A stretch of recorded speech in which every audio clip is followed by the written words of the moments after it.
Matrimonio perfecto de Kinder o la puerta de entrada a la iniciación. Con el secreto para despertar el Kundalini y conseguir poderes ocultos. El matrimonio perfecto o la puerta de entrada a la iniciación, conocido popularmente como el matrimonio perfecto de Kinder.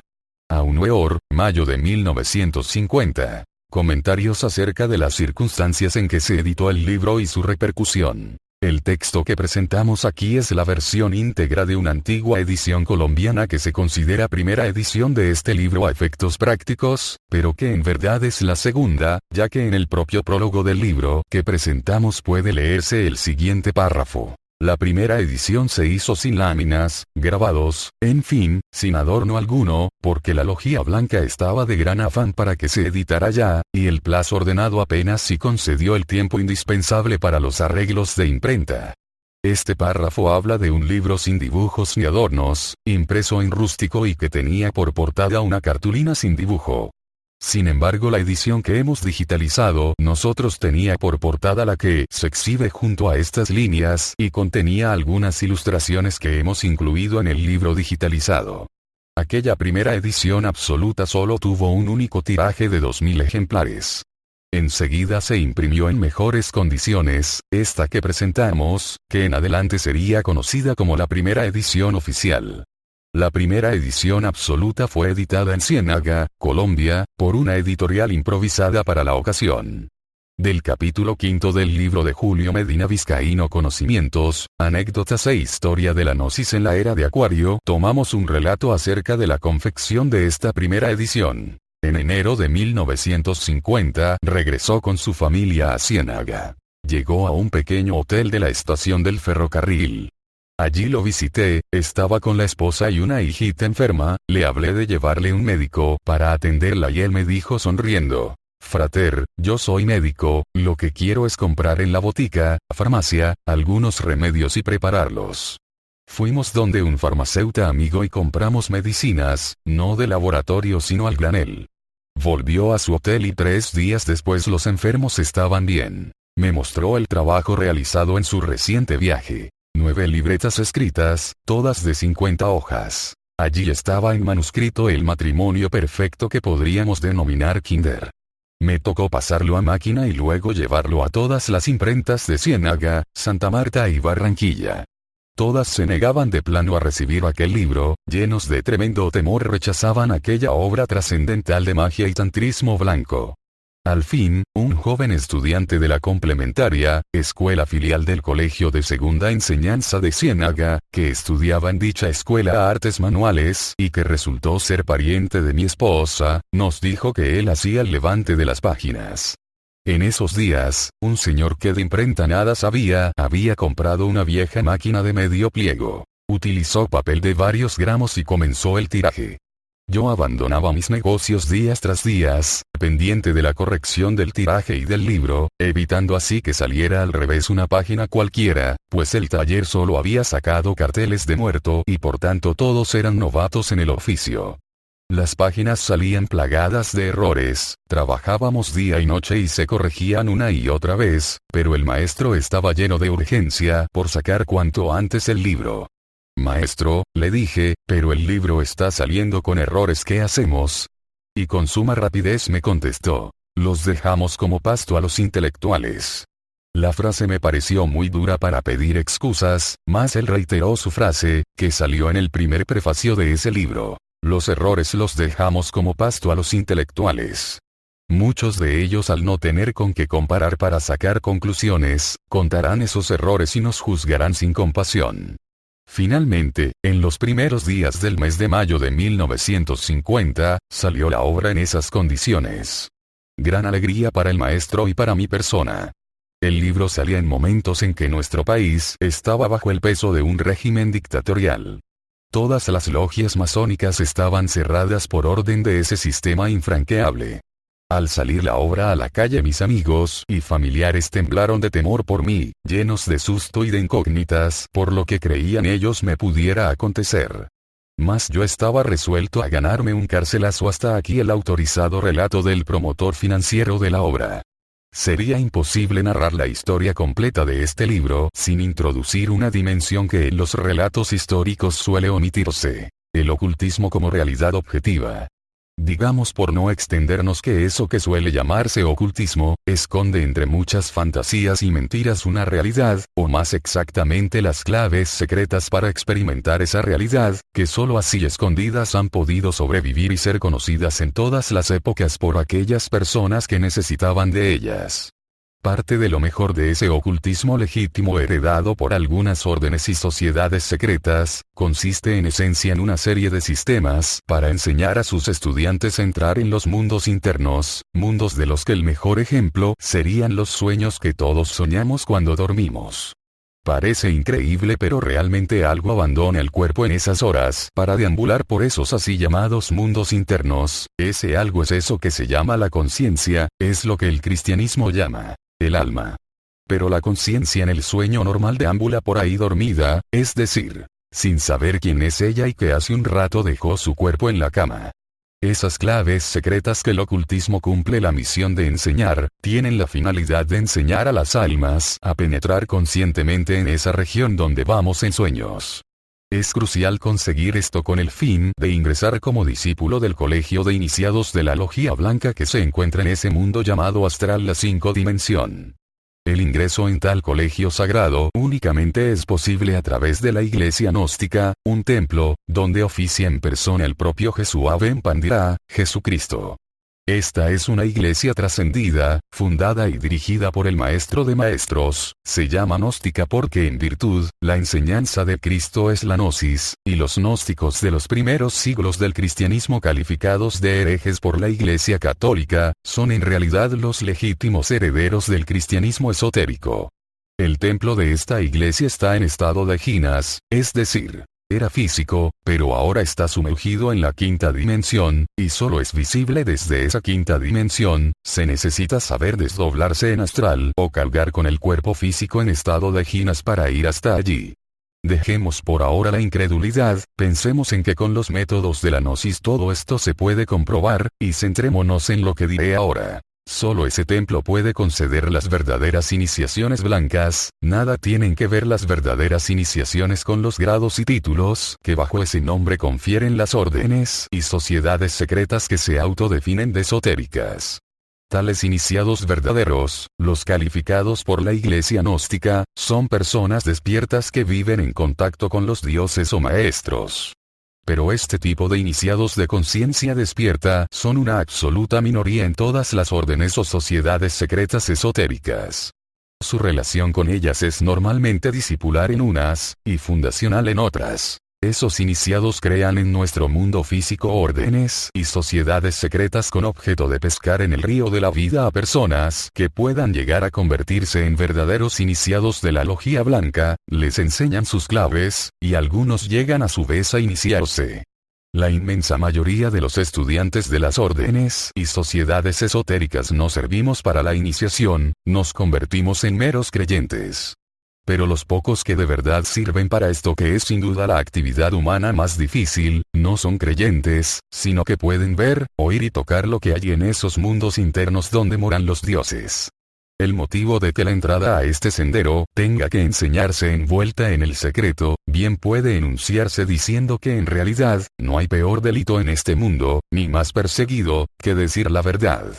Sucede que en realidad, la humanidad vive a espaldas de la divinidad porque así lo desea, y nada odiamos más que a los profetas, iniciados, que muestran el camino hacia la verdad, Dios. Así que en realidad, es en la iglesia gnóstica donde Dios mismo instruye a los iniciados en la sabiduría divina, y el ocultismo solo es la puerta de acceso a ese contacto directo con la divinidad. Existe paralelamente un ocultismo tenebroso que nos adentra en el sendero de la magia negra. El que entra por el camino blanco es prevenido del negro. De forma escueta, y haciendo síntesis de la síntesis, con esto está dicho lo que es el ocultismo. El matrimonio perfecto o puerta de entrada a la iniciación es un libro de ocultismo, pero incomparable a todos los que le precedieron, porque rompe con la tradicional misión de estos libros de servir de mera introducción o reclamo para que el lector interesado ingrese en la sociedad esotérica que se responsabiliza del mismo. En este libro, las claves se le entregan al profano directamente. Nunca antes se había escrito un libro así, porque nunca antes en la historia de esta civilización hemos vivido un momento como el que vivimos hoy. La prisa por editar cuanto antes el manuscrito, tenía el propósito de anunciar públicamente el veredicto del juicio final a la humanidad actual, emitido por los dioses el 12 de abril de 1950. Cuando escribió este libro, Víctor Manuel Gómez Rodríguez tenía 33 años, y hacía 3 que era discípulo de la Logía Blanca, la iglesia gnóstica de los mundos internos, estando entonces en la 9ª iniciación de los misterios menores. Como iniciado de la Logía Blanca, recibió el encargo de dar a conocer estos hechos que resultan del todo indemostrables al no iniciado, junto con la doctrina correcta que permitiese al profano encontrar la senda de la iniciación. El maestro firma con el nombre Aún Weor, nombre de su alma divina. El maestro enseña que el espíritu tiene 2 almas, la divina y la humana. Espíritu se es, alma se tiene, son pues diferentes. No se llamó Samael Aún Weor hasta que el 27 de octubre de 1953 encarnó su real ser, su espíritu, Samael. Víctor Manuel Gómez Rodríguez, después de mucho buscar se había iniciado en el ocultismo legítimo de la mano del maestro Viracocha, Arnold Krumheller. Facilitamos aquí su breve autobiografía digna de mención porque da idea exacta de lo que es un ocultista y lo que se entiende por ocultismo, quien le dio en secreto las claves para acceder a la iglesia gnóstica de los mundos internos. La Fraternitas Rosicruciana Antiqua, fue una de esas órdenes esotéricas que llamo aquí legítimas. Heller la había fundado cuando después de toda una vida de búsqueda había conseguido discernir lo verdadero de lo falso, de entre las enseñanzas de las principales órdenes y sociedades esotéricas de su tiempo, en las que alcanzó los máximos grados otorgados por estas, que si bien no son iniciaciones, sí indican que llegó hasta el final en sus respectivos estudios ocultistas. Entre las claves entregadas por Heller en secreto a sus discípulos, lo más secreto e importante es el arcano Asf, A. Agua. Mujer, Z. Alquimia sexual, F. Foat. Hombre, que Aún Weor entrega en su matrimonio perfecto o puerta de entrada a la iniciación. Cuando este libro se publicó, el maestro Heller ya había muerto el 19 de abril de 1949, los condiscípulos de Víctor Manuel Gómez, quienes conocían esas mismas claves, le acusaron de violar todos los juramentos de la Fra por difundir estas enseñanzas entre los profanos, y se convirtieron en sus enemigos declarados. Todos aquellos discípulos eran en su mayoría creyentes, había no obstante algunos iniciados, pero no le apoyaron. Para ellos ver escritos en un libro los secretos que desde siempre se habían transmitido de labios a oídos equivalía a vulgarizar la doctrina, incluso a profanarla. Para el autor, esa actitud tradicional del ocultismo ahora solo era un obstáculo, una falta de caridad con la humanidad. Él había tenido que soportar muchas tiranías de logía y escuela para conocer el camino y estaba decidido a romper esas cadenas y darle gratuitamente a la humanidad el secreto indecible del gran arcano de la magia sexual, tal y como la Hermandad Blanca le había autorizado a hacer. Esa lista de enemigos no tardaría en engrosarse con los integrantes de las escuelas esotéricas a las que acusa y descalifica en su libro, principalmente Amorque y Universidad Espiritual de Colombia, tachándolas de seguir el sendero negro. El maestro Aún Weor dice que los magos negros son lobos con piel de oveja y acusa a estas instituciones de hacerse pasar por escuelas iniciáticas para extraviar a sus estudiantes por el sendero de la magia negra. Como es natural, los estudiantes de estas organizaciones, creyentes y fanáticos como la inmensa mayoría de los que nos dedicamos a estudiar esto que se llama ocultismo, tenían a sus líderes por maestros y magos blancos, y a quien ven como mago negro es al atrevido que atenta gratuitamente contra sus venerables maestros. Pero lo peor estaba por venir, y desde luego no era ninguna sorpresa para el maestro. 1950 no eran estos tiempos en los que uno puede decir lo que le viene en gana. En el mismo capítulo 5 de la obra de su discípulo Julio Medina Vizcaíno, encontramos un fragmento donde narra la acogida pública que tuvo el libro y cómo se distribuyó la obra entre los estudiantes ocultistas del momento. El concepto general en los contornos fue de que el matrimonio perfecto se trataba de una obra sucia, puerca. Lo que mayor asombro causó de esta publicación fue el de tratarse de mi persona, ciudadano ejemplar con una hoja de vida meritoria, que me hubiera prestado para prefaciar este libro. Algún tiempo después, dos matronas de la ciudad al encontrarme ocasionalmente con ellas de inmediato abordaron el tema en moda. Don Julio Medina, ¿usted por qué escribió ese libro tan sucio? Sobre todo que habla tan escuetamente de eso. Yo les contesté: yo no soy autor, apenas escribí el prefacio y me manifestaron, pero en toda esta ciudad ha provocado gran escándalo, precisamente por hablar de eso. Yo les pregunté que qué era eso y me dijeron: no se haga el que no sabe. Claro que para esa época, año de 1950, pronunciar la palabra sexo, era denigrante, ya que el sexo se consideraba algo obsceno y vulgar. Para defenderme de ellas, ya que eran amigas por nexos familiares, les dije: díganme lo siguiente, si el maestro y mi persona por escribir sobre el sexo somos sucios, ¿cómo no será de puerco, según la lógica de ustedes, la persona o ser que lo inventó y todos nosotros que somos hijos del sexo? Al oír esto me manifestaron: ya no tiene redención, y se marcharon murmurando. San Pablo nos dice en los evangelios cristianos: para el puro todo es puro y para el impuro todo es impuro. Yo tuve en ese entonces una red de distribución que comprendía unas 1200 tiendas, así: la zona bananera hasta Fundación, con el Retén, Aracataca, Pibijay, al norte de Ciénaga, Guaira, Santa Marta, etc. Y al occidente a Pueblo Viejo, La Isla, Tasajera, Bocas del río Aracataca, hoy Venecia. La primera obra alborotó a todos los tenderos. Se habló de que yo estaba loco, de que me había levantado con los fondos de la empresa. Llovían, como hoy, las infamias y las empresas distribuidoras cayeron sobre mí para quitarme todo. Con un patrimonio de más de $200,000, consistentes en edificios, 2 fincas cafeteras, 2 camiones, enseres en las fincas y créditos por más de $40,000, cayeron sobre mí los acreedores y se apoderaron de todo. Fue una rebatiña social. A todas esas entidades les había servido por más de 25 años, pero nada de eso tuvo fuerza para conjurar el mal. Al maestro lo metieron en la cárcel por ser el promotor intelectual.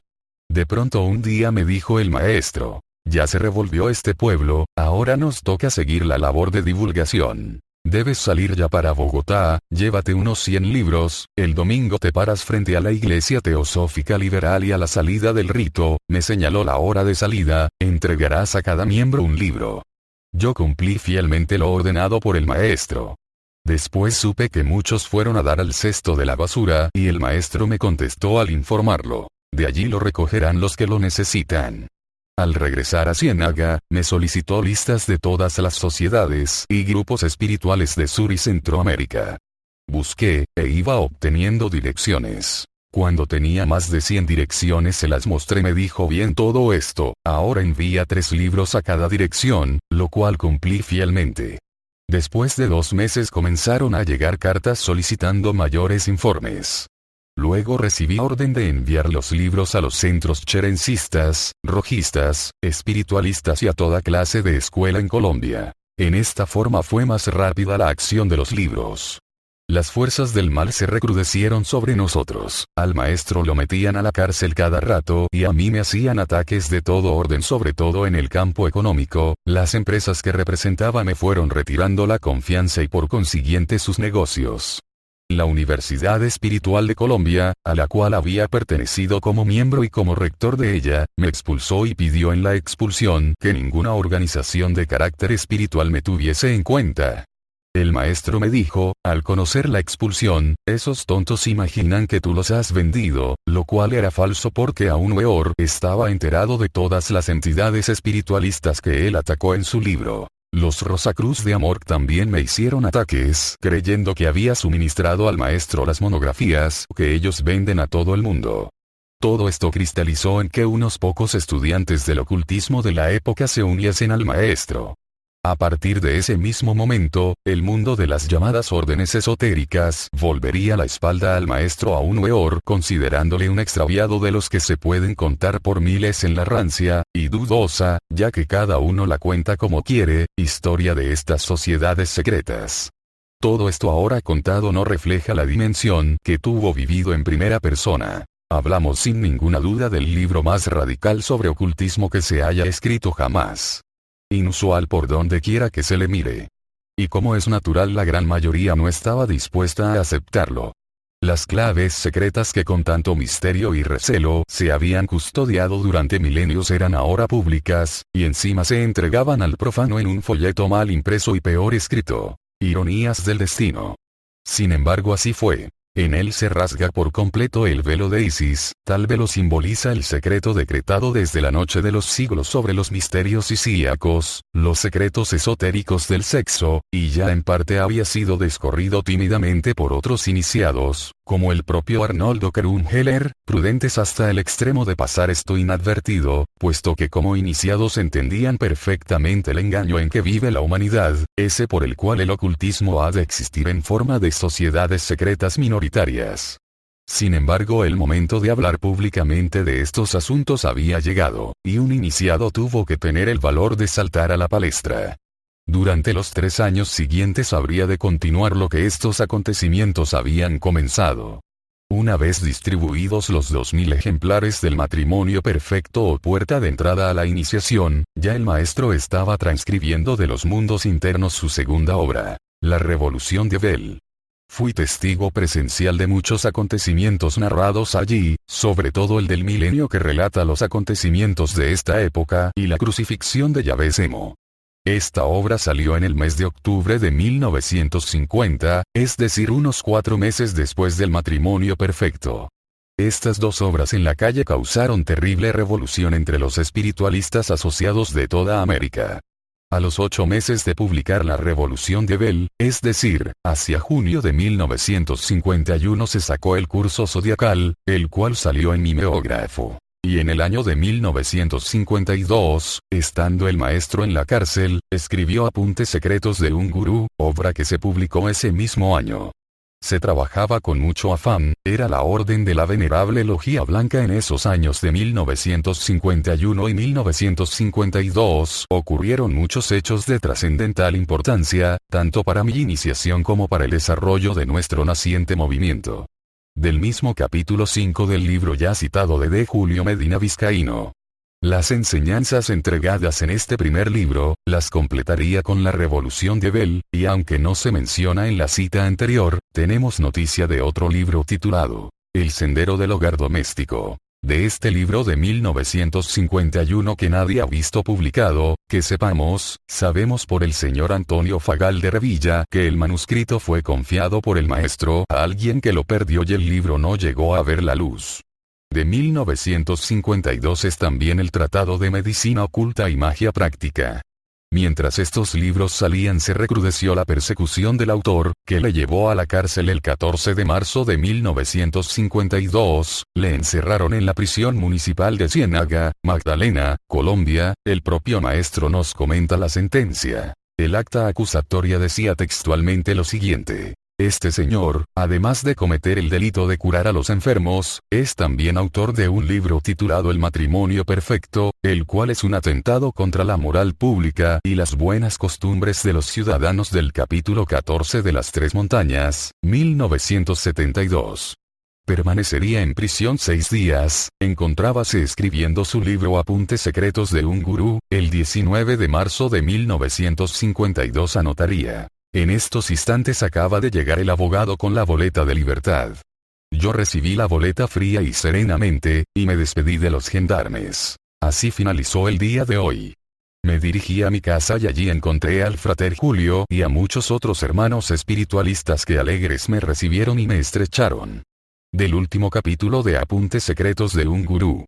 En todos estos libros, además de enseñar lo que él mismo está aprendiendo directamente en la iglesia gnóstica de los mundos internos, alude frecuentemente a las enseñanzas del maestro Arnoldo Kerungeller, cuya enseñanza siempre ratifica, al tiempo que refuta a otros espiritualistas de su época con experiencias vividas por él mismo en primera persona, experiencias que promovidas para investigar personalmente las inquietudes que como estudiante ocultista había tenido antes de tener acceso a los mundos internos y que ahora tenía la posibilidad de comprobar, una vez aceptado como chela, aprendiz, de la Logia Blanca.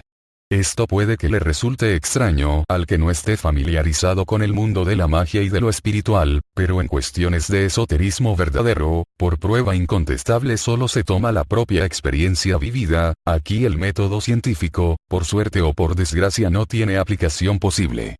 Toda esa investigación en primera persona que el autor realiza, sirviéndose de las facultades desarrolladas por él con los sistemas y métodos que había practicado y a su vez enseña, vocalización, magia sexual, y salir conscientemente en astral, la plasma en estos primeros libros donde pone cada cosa en su lugar.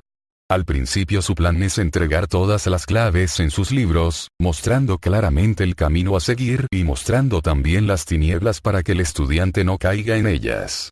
Estos primeros libros no hay consideraciones de ninguna clase. Ahí el maestro escribe ocultismo crudo, sin reparar en lo que de él se diga, ni temor porque el lector no preparado se le espante. A todo el falso ocultismo que se escribía en el momento, el maestro le opone estos primeros libros con un ocultismo develado, sintético y totalmente práctico, legítimo, sin teorías, que al mismo tiempo que entrega las claves, devela los símbolos de los viejos libros también legítimos, que pretendieron explicar la preparación iniciática sin entregar sus secretos. Esa es la seña de identidad que todo ocultista verdadero habría de reconocer. Por desgracia, aplicar el sentido común a este terreno del ocultismo no está al alcance de cualquiera. Toda esta estrategia responde a que al principio el maestro no quería escuelas, pues como él mismo dice en respuesta a una pregunta muy buena que le hicieron en 1950, 36, p. Con sus enseñanzas irrefutables y llenas de tanta sabiduría muy pronto podrá ser jefe y hasta caudillo de muchos seguidores. ¿No será que usted quiere convertirse en algo así como un nuevo pontífice o supercaudillo? Amigo mío, si esa sospecha suya fuera cierta, entonces ya habría formado una nueva organización, la cual presupone, como es indispensable, un jefe y una mesa directiva, pero ya verá usted que nada de esto existe, porque ¿para qué queremos una nueva organización? Que ha ganado el mundo con tantas organizaciones que posee. ¿Para qué añadirle una más?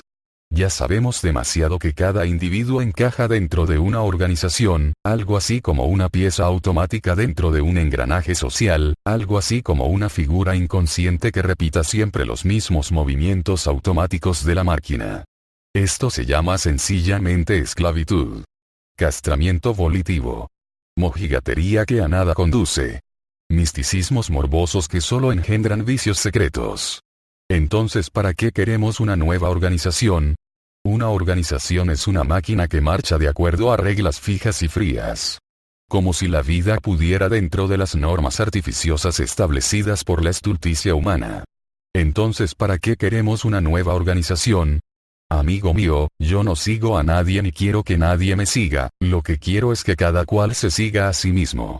Lo que quiero es que cada cual escuche a su propio íntimo.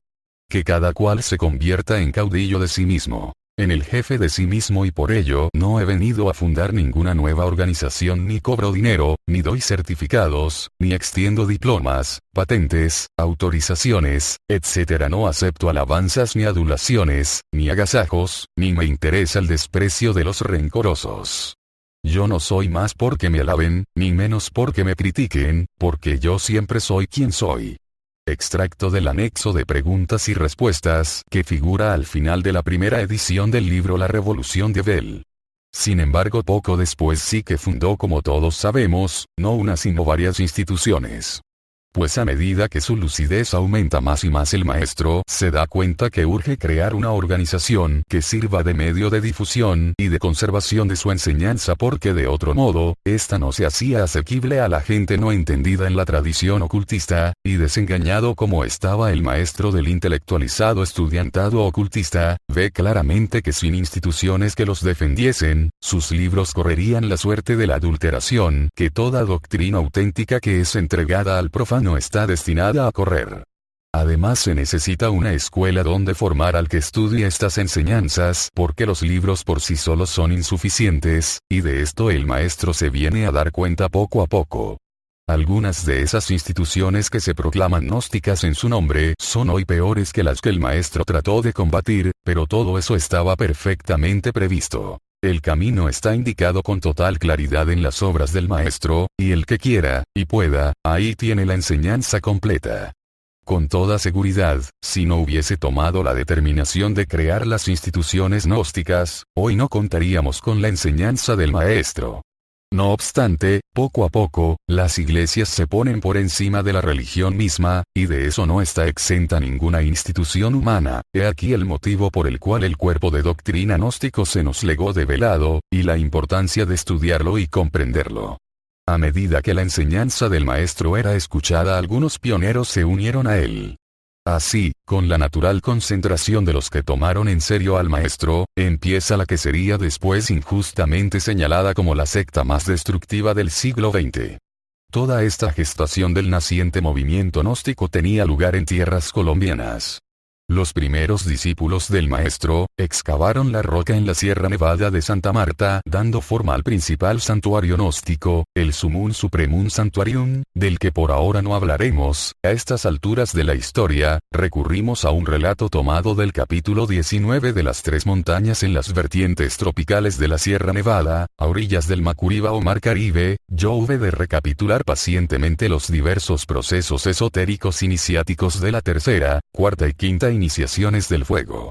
Allí vivía austero con cierto grupo muy selecto de estudiantes gnósticos, muy lejos de tanto sandió, panarra, pasguato, del vano intelectualismo, probos e irreprochables anacoretas gnósticos, agradecidos habíanme construido con maderas de aquellos bosques, sencilla morada. Quiero evocar ahora siquiera por un momento a todos esos esclarecidos varones, algunos de los cuales en estos instantes sobresalen como notables misioneros internacionales. Desde esta mi antigua tierra mexicana os saludo, perrínclitos señores de la Nevada Sierra Suramericana.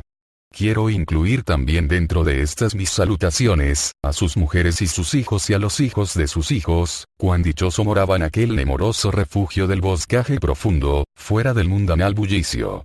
Entonces retorné a los paraísos elementales de la naturaleza y los príncipes del fuego, los aires, las aguas y la perfumada tierra, me entregaron sus secretos, pero mientras la difusión de esta enseñanza crecía poco a poco, el número de sus detractores se volvía incontable. La doctrina del maestro es un atentado demasiado frontal contra la gran mentira urdida por el enemigo secreto que tiraniza en secreto la vida humana, a quienes todos fanáticamente adoramos. El querido ego de cada uno. Y como siempre pasa tratándose de hombres como el maestro, que se dicen enviados de Dios y nos enseñan en estado puro y en forma adaptada a nuestro tiempo una doctrina que nos parece a nosotros nueva, pero que ellos aseguran perenne y universal, la persecución que sufriese en tierras colombianas llegaría a tal extremo, que de no haber sido avisado a tiempo de escapar habría sido linchado por las multitudes. Cuán felices morábamos en nuestras cabañas del bosque solitario. Desafortunadamente vinieron nuevas persecuciones, profanas gentes de las vecinas aldeas, se dieron a la tarea, por cierto no muy bella, de propagar, contra nos, variadas infundías difamantes, la comadrería de las señoras, el embuste de los caballeros, el chirimbolo, el cachivache, la chinchorrería, asumió monstruosas figuras y se desató la tempestad. Incuestionablemente, yo me convertí en el personaje central del drama, contra el que fuera lanzado todo destello, chispazo, fusilazo. Ese orden de cosas se fue entonces poniendo cada día de mal en peor, y al fin surgió por ahí el acusetas, el soplón, el denunciante. Alarmada la policía me buscaba por doquiera con órdenes categóricas de aplicarme la ley de fuga. Ciertamente no era yo para esos pobres gendarmes un simple bolinero o alborotador del pueblo al estilo de Pablo de Tarso, sino algo peor. Un brujo del Averno escapado de misteriosos aquelarres, un pajarraco del mal agüero, un monstruo que era indispensable encarcelar o matar. Una noche estrellada, hallándome en estado de éxtasis, fui visitado por un Mahatma, quien tomando la palabra dijo: «Viene en tu búsqueda mucha gente armada. Tú debes irte por otro camino». No está de más aseverar con gran énfasis que yo siempre sé obedecer las órdenes de la Fraternidad Universal Blanca. Aprovechando el silencio nocturnal, bajé de la montaña por un escarpado y difícil camino.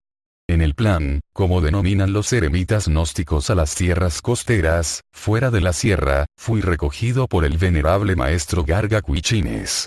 Él nos transportó en su carruaje hasta una hermosa ciudad. Del capítulo 19 de las Tres Montañas. Finalmente, celebrados los ritos siderales de magia blanca que traerían el auxilio definitivo al maestro, su padre Samael le indicó que se instalase en México y no saliese nunca de aquel país, allí tendría pan, abrigo y refugio. Y desde ese país que fue su patria adoptiva, regentó hasta su muerte el movimiento gnóstico y las sucesivas instituciones que fundó. El movimiento gnóstico consiguió proyección internacional. El mismo maestro, siendo ya Samael aún peor, revisó y amplió este libro en 1961, convirtiéndose a partir de entonces en el texto que casi todos conocen, y publicado bajo el título de El matrimonio perfecto. El texto de 1950 pasó a ser conocido como El matrimonio perfecto de Kinder y dejó de editarse. El motivo de tal revisión fue el aportar al libro la mayor perfección alcanzada por el autor en su trabajo interior. Esto es algo que como mejor se entiende es leyendo ambos textos. En la introducción de dicho libro ampliado, escribe: he escrito este libro para los pocos. Digo para los pocos, porque los muchos ni lo aceptan, ni lo comprenden, ni lo quieren. Cuando salió a la luz la primera edición del Matrimonio Perfecto, produjo un gran entusiasmo entre los estudiantes de todas las escuelas, logias, religiones, órdenes, sectas y sociedades esotéricas. El resultado de dicho entusiasmo fue la formación del movimiento gnóstico. Dicho movimiento empezó con unos pocos comprensivos, y se volvió completamente internacional. Muchos estudiantes de ocultismo estudiaron este libro. Pocos lo comprendieron. Muchos, entusiasmados por el tema encantador del matrimonio perfecto, ingresaron a las filas del movimiento gnóstico. Se pueden contar con los dedos de la mano aquellos que no se salieron del movimiento gnóstico. Muchos juraron lealtad ante el ara de la gnosis, pero en realidad de verdad, casi todos violaron sus juramentos. Algunos parecían verdaderos apóstoles, que nos parecía hasta un sacrilegio dudar de ellos, pero a la larga tuvimos que convencernos con infinito dolor, de que también eran traidores.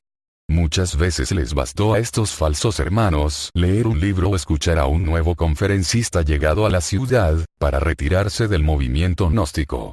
En esta batalla por la nueva era acuaria que se inicia el 4 de febrero de 1962, entre 2 y 3 de la tarde, tuvimos que aprender que el abismo está lleno de equivocados sinceros y de gentes de muy buenas intenciones. El matrimonio perfecto y el Cristo cósmico constituyen la síntesis de todas las religiones, escuelas, órdenes, sectas, logias, yogas, etcétera, etcétera, etcétera. Es lástima, verdad, que tantos que hallaron la síntesis práctica, se hayan salido de ella para caer en el intrincado laberinto de las teorías. Y esta es la historia del singular libro titulado El matrimonio perfecto o La puerta de entrada a la iniciación, que hemos contado pasando apresuradamente por la historia del movimiento gnóstico, que es aún tabú en estos tiempos que corren, septiembre del año 2002, tal y como nosotros la hemos investigado por cuenta propia con los pobres medios que están a nuestro alcance.